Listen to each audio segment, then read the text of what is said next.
Moshari-inĩ ya City guku Nairobi, igongona-inĩ rĩa kũruta mĩĩrĩ moshari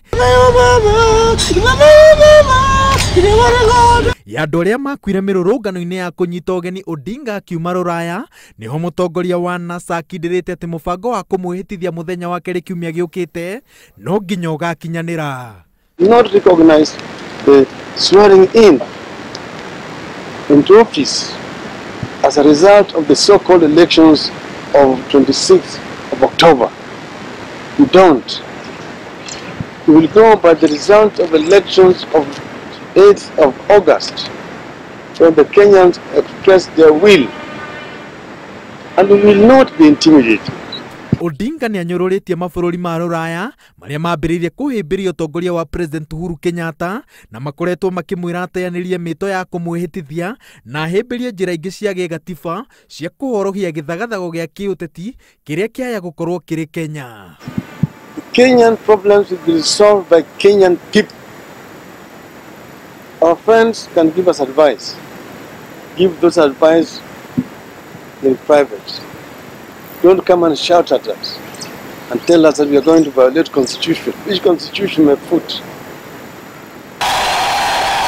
Bururi wa Amerika nĩ ũrĩkĩtie kũrutĩra Odinga mũkana ũkĩmwĩra atĩ orĩo ateanirie itanya rĩa kumuihitithia na kwaga ũguo we na mũndũ o wothe ũratindĩkĩrĩria rĩendekithia rĩu ekĩrĩrwo mĩhĩnga ya kũingĩra bũrũri-inĩ ũcio. Since that time up to now, 215 people have been killed.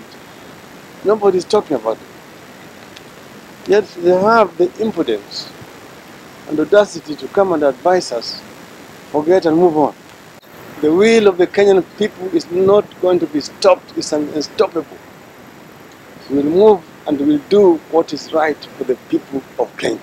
Na tunasema pia sisi tuko na wakili shujaa, tumehakikisha postmortem zote ambao walikuwa wanaandika vibaya zimefanywa vizuri na tumerudia postmortems nyingi sana ili saa ile tunataka kutafuta haki yenu tutapata hiyo haki.